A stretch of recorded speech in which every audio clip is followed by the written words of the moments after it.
Hey everyone, Cam here, and today we're jumping into the Garmin GNX 375. This unit is one of the most efficient ways to add both an IFR GPS and ADS-B to your airplane because it combines a full WAAS navigator with an integrated WAAS transponder. In the next few minutes, I'll walk you through the physical controls, the map, navigation, flight planning, and the transponder functions. So let's get started. The GNX 375 keeps the interface pretty simple.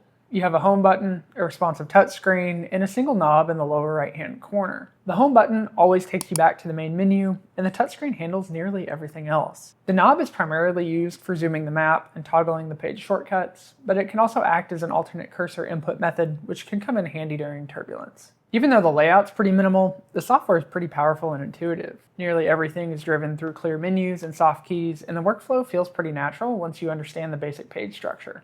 Okay, let's move on to the map.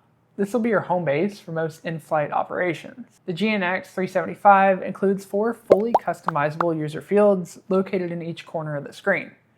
These can show ground speed, bearing, ETE, cross-track, and a lot of other features, so I recommend taking the time to configure them exactly how you'd like. If you want a cleaner view, just push the knob once to hide the data fields and maximize your screen space. To adjust your map overlays, open the map menu and scroll to the left. Here you can toggle the traffic, NextRad, TFRs, and a few other layers. With ADS-B weather coming directly from the unit's paired receivers, NextRad is one of the most helpful overlays, but be careful not to overcrowd your map, especially when combining traffic, weather, and TFR layers on this small display. Okay, now let's walk through navigation. You can tap the Direct to soft key in the top right-hand side of the screen, type in your identifier, and press Activate. You can also pull a waypoint from the nearest list if desired. Once the leg is activated, the magenta course line appears on your map, and you'll notice a small CDI bar pop up right above the flight plan hotkey in the lower right-hand corner. This mini CDI is great for when you want to utilize a page other than the map, but still keep your tight lateral guidance. Okay, next up is flight planning. Tap Home, Flight Plan, and then you should see your blank canvas pop up. Tap Add Waypoint and enter airports, intersections, or VORs. You can tap any waypoint to insert before, insert after, or remove it altogether. From the menu, you'll see tools like Delete, Invert, and Fly Parallel Track. These are helpful for IFR training, course reversals, and modified clearances. Pressing Store will save the entire flight plan in the catalog so you can easily load it for future flights. Now, we talked about the flight plan hotkey earlier. This can be found in the lower right-hand side at all times, giving you rapid access to this screen. To activate a specific leg of a flight plan, you can tap on your desired waypoint and press Activate Leg, or go direct to, open the FPL tab, and activate your desired leg from there. Now let's move on to the traffic page.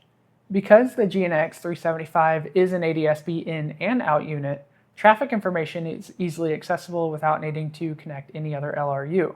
From the home page, tap Traffic, and you'll see surrounding aircraft displayed with their relative altitude tags and vector lines. Tap on any target to view more details including track, ground speed, and closure rate. If the aircraft is broadcasting ADS-B with an ICAO address, you'll also see its tail number pop up. The traffic menu button gives you access to several different key settings, such as vector duration, vector type, and the altitude filter. Adjusting the altitude filter is one of the most effective ways to reduce clutter, especially if you fly in busy training airspace. Since the GNX 375 integrates a full WAAS and ADS-B transponder, you'll want to get familiar with how to use it. Tap on the transponder soft key on the right-hand side of the screen, enter your assigned squawk code, and press Enter, and you'll see that the change is applied immediately. If you need to ident right away, just press Enter and ident to simultaneously do both. When ATC tells you to switch to advisory and squawk VFR, just press the VFR button as opposed to needing to manually type in 1200. Okay, so you'll see 3 primary transponder modes that should automatically change based on your phase of flight. Standby will receive information from other sources, but not transmit anything. On mode transmits your current location without reporting pressure altitude, and altitude reporting mode reports both location and pressure altitude. If at any time you want to verify your ADS-B information, go to the System page, click ADS-B Status, and choose FISB Weather Status to view weather status, or Traffic App Status to verify that you're receiving ADS-B information. Okay, and that's it. That's a quick mastery overview of the Garmin GNX 375. We've covered the physical controls, the map, basic navigation, flight planning, traffic, and essential transponder functions. If you want to go deeper, check out my full GNX 375 tutorial where we explore every single page and menu. I'm Carr, thanks for watching, and we'll see you in the next video.